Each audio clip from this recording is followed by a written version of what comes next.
Guess I'm in the habit of dressing up.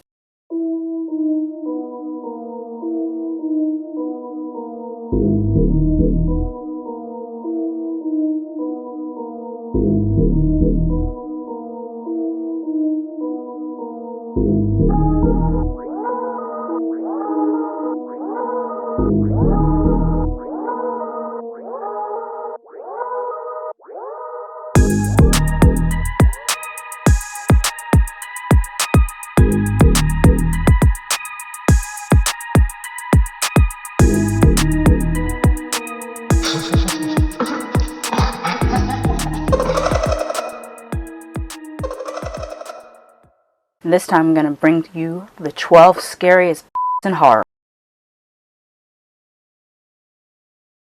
Number 12, The Nun, Valak. At number 12, I'm starting with Valak because she's like the new kid on the block. She made a terrifying appearance in The Conjuring 2. I know people lost sleep seeing her introduction in that. I certainly did. So much so that I had to paint my own portrait of her just to get over it. Shout out to Bonnie Aarons, who played Valak and who also played the scary transient in Mulholland Drive. But the Nun movie actually took some wind out of her sails because it was so mediocre. Hopefully The Nun 2 comes on stronger than its predecessor. Number 11, Queen Katrina from Vamp. First of all, Grace Jones. Second of all, Grace Jones. Vamp isn't the greatest vampire movie, but it has one of the most iconic vampires. Fun fact, Grace Jones based her dialogue-less performance off of Max Schreck's performance of Count Orlok in the original 1922 silent film Nosferatu. Her creepy, sexy striptease scene, say that 3 times fast, is what saves this movie. Another fun fact, the chair she uses in this scene is made from a body cast of her then-boyfriend Dolph Lundgren. Yes, that Dolph Lundgren. The chair and Grace were both painted by her friend New York graffiti artist Keith Haring.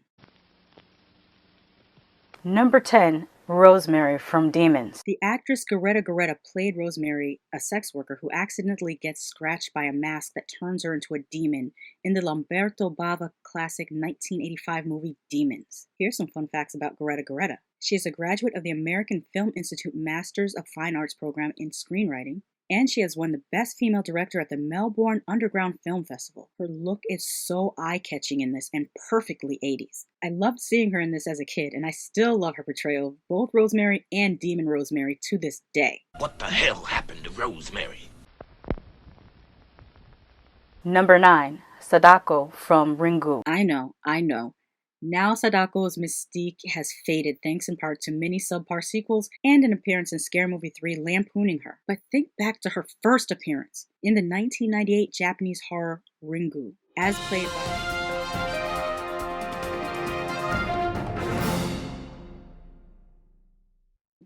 played by Rie Onoo. It was absolutely chilling. Even in the US remake, let me tell you, I went to see it in the theater when it premiered. I knew what was going to happen because I saw the original. I still covered my eyes and heard the audience reaction, which ranged from gasps to screams when she came out of the TV. She was scary, at least to me and a large portion of the audience. Your mileage may vary.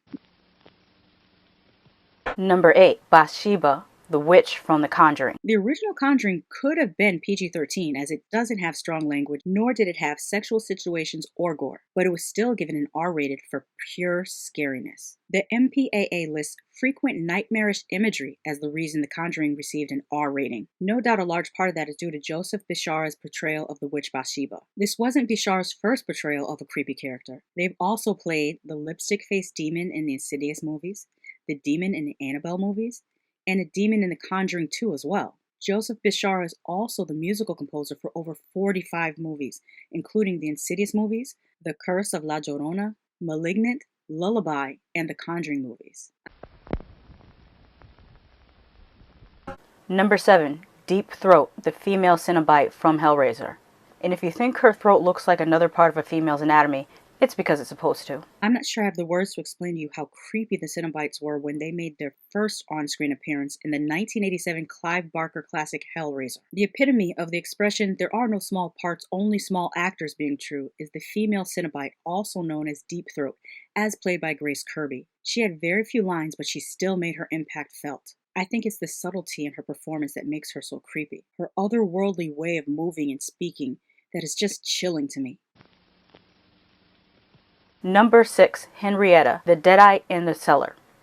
Now, Henrietta has come to us in a couple different forms, and she's been scary each time, whether it's the original Evil Dead 2, or the Evil Dead remake. This is a three-way tie between Cheryl, Henrietta, and Mia. Basically every version of the Cellar Deadite. Ellen Sandweiss played the original Cellar Deadite in the 1981 Sam Raimi film The Evil Dead. Not only was this original makeup look fantastic, Sandweiss's portrayal of the creature was very scary. This is doubly impressive when you learn that the glass contacts that she had to wear while performing were not only painful, but made the wearer virtually blind. In 1987's Evil Dead 2, Ted Raimi played possessed Henrietta. While this time the Cellar Deadite was more comical, I really liked how Henrietta had a dramatically over-the-top physical transformation. The first version of Henrietta was jarring enough. Then Raimi hit you with this oversized, neck-stretched monstrosity. I love this creature design. Just when you think, what more can be done with that? Here comes Fede Alvarez with his 2013 Evil Dead remake, which I have to admit I wasn't in a rush to see because I was still feeling hurt by the remakes of The Fog, Pulse, The Wicker Man, The Eye, Prom Night, One Missed Call, April Fool's Day, A Nightmare on Elm Street, Fright Night. By the time Evil Dead came out in 2013, we had had half a decade straight of horrible remakes, so my confidence in this feature was low. To my surprise, Jane Levy's portrayal of Mia as this film's Cellar Deadite was creeptastic. It surpassed my expectations. By the way, Evil Dead 2013 used around 50,000 gallons of fake blood for the ending alone, 20,000 gallons for the rest of the movie, so 70,000 gallons of blood in total.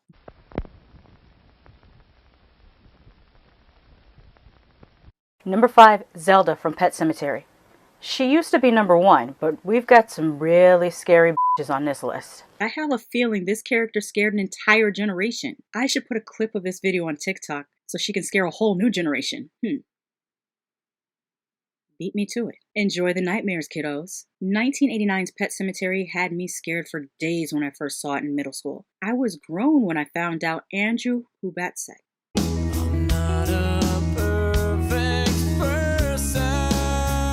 I said Hubatsek, not Hubastank. Anyway, Andrew Hubatsek played Zelda in a way that probably scarred all of Gen X. Coming in a close second is this clown. Or maybe this one. Or this one. Hell, all clowns. If you have a Gen X parent, this is why you never had a clown at your birthday party. We don't with clowns. Can you blame us?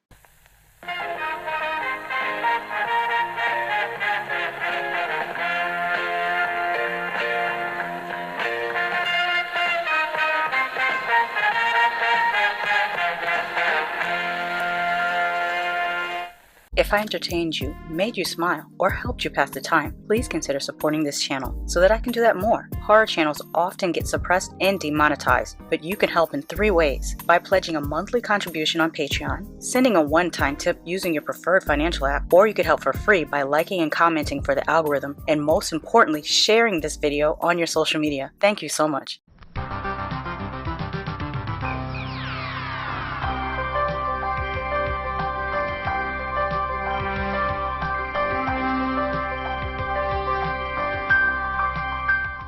Number 4, Kayako from Ju-on the Grudge. When she came down the stairs for the first time, I just could not.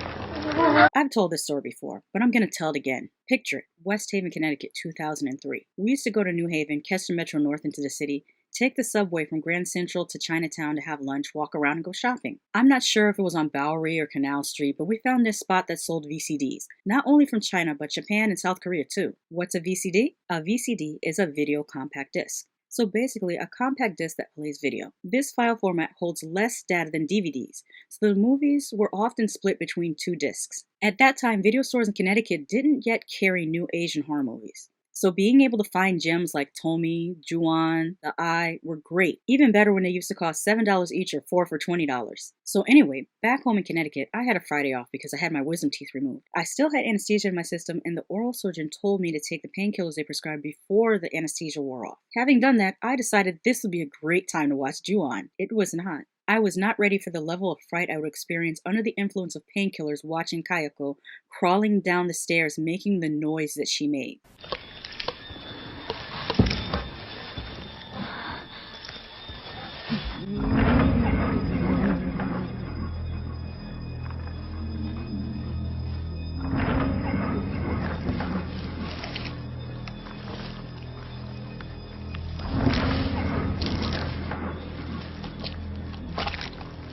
This is one of 2 movies I had to turn off and watch later during the day. I turned it off and finished it the next day in a brightly lit afternoon. What other movies punked your girl out? Event Horizon. That was not a movie I was able to watch alone in the dark at night. And stay tuned for the 3rd movie that punked me out. I'll talk about it soon in this video. Number 3, Nina Medieros from REC. 2007's REC caught so many of us off guard. As found footage films go, REC eats its contemporaries like Cloverfield's lunch all day, every day. It also introduced us to the Scream King, Javier Botet, who creeped me out as Nina Medieros. Javier has a unique physical stature due to Marfan syndrome, an inherited condition that affects connective tissue. He uses this and his great physical acting skills to portray the attic-dwelling demon-possessed Nina Medieros. He has since gone on to reprise his character in several REC sequels. He has played Mama,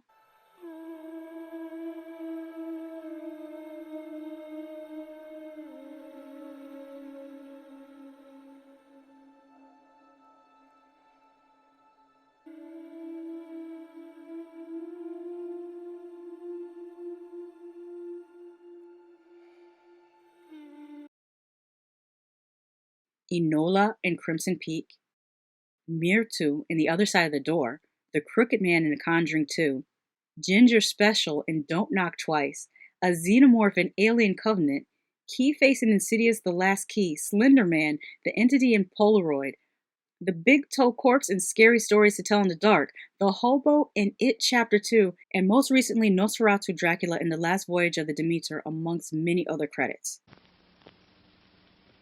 Number 2, La Créature from Martyrs. When she came around that bathtub, I lost my the first time. And ever since. The scene never loses its weight with me. Remember the other movie that punked me as an adult that I told you that I would talk about? This is it. I've watched it twice, both times during the day. The first time I watched this was when I was visiting my sister and she said, "You like French horror films, right?" I said, "Yes, I enjoyed Hot Tension and Frontiers." She said, "You should watch Martyrs." I was not ready. We watched this together on a Saturday afternoon. I was wrecked for a week behind this movie. Sometime later, a remake was made that was so awful that it prompted me to rewatch the original again. I was so disturbed that I needed to talk to the world about this. It was the movie that inspired me to start this channel, and is why I named my channel What Did I Just Watch? La Créature, played by Isabelle Chas, who haunts and attacks Lucy, still sends chills down my spine. This bathroom scene is messing me up as I edit this. I'm gonna need to watch 2 episodes of Miami Vice or something to get over it. Before I tell you my number 1, let me say some honorable mentions. Diana, played by Alicia Vela Bailey in Lights Out. Lily, played by Hannah Fierman in VHS. Dren, played by Delphine Chenik in Splice. Tooth Fairy, played by Anthony Burroughs in Darkness Falls.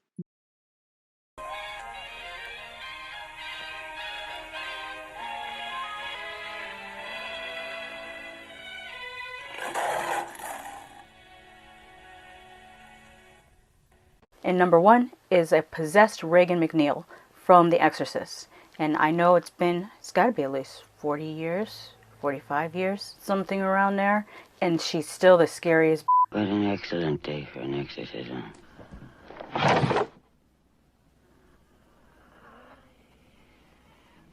Did you do that?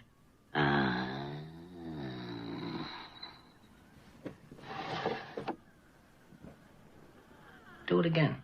In time. No, now. In time. Number 1, possessed Reagan McNeil, The Exorcist. I know. Some people are desensitized to her. After all, the movie is 50 years old. It has been lampooned. You French kiss your dog in the mouth. The bed! Stop the bed! Stop the bed! The bed must be on the floor. The bed must be on the floor! The bed must be on the floor! The bed must be on the floor! The bed is on my foot! The bed is on my foot! Hold on. Parodied again. Parodied again. Used as an internet gag.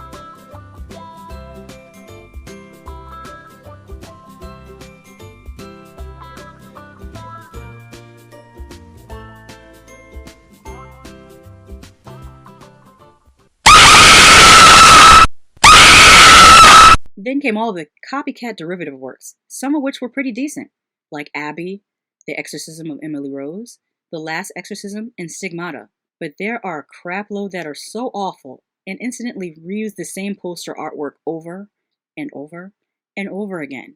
That said, would these even exist without the original? This creature design is amazingly effective. The effects used for the voice are still chilling. The Tubular Bell score is one of the best ever written. The slow burn storytelling is masterful. Her score, her design, the effects, which I think also inspired Poltergeist, and best of all, her mouth. That's what's missing in most modern possession films. The shit-talking demon.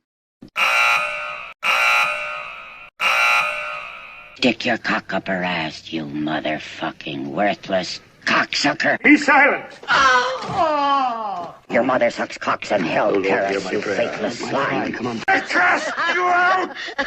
Unclean spirit! Show it up your ass, In the name you of our faggot. Lord Jesus Christ! It is he who commands you! He who plunged the heights of heaven to the depths of hell! Fuck him! Be gone! Fuck him, Karis! From Fuck this him. creature of God! I'm kinda looking forward to Exorcist Believer, but new Reagan and Abby better talk that demon shit that demons talk. If you don't know who Abby is, This was Abby. This was Abby. A woman loved and in love until that night when something evil came looking for a soul to possess. Was this Abby? Now the fun starts. Grab her! Hold her! Hear me, demon! Leave this woman's body! Abby, rated R. I'm not your hoe. Oh, come on, Abby. Shit, you ain't got enough to satisfy me. You what the son of a bitch!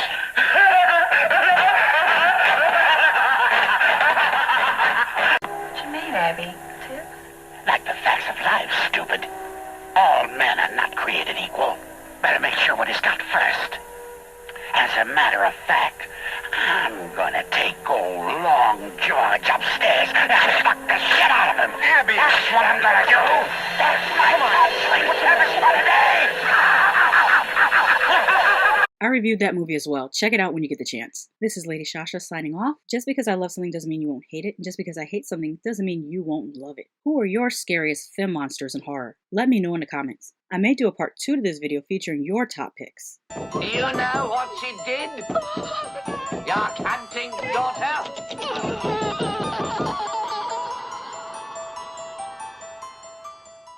Well, I hope you had fun tonight with my horror special. See you later. Special thank you to my patrons. If you are new here, welcome to my channel. Feel free to like, comment, and subscribe. Reminder to new and returning Latchkey kids, don't forget to follow me on your preferred social media platform and check the community tab on YouTube for some fun extras. By the way, here are some other videos you might like.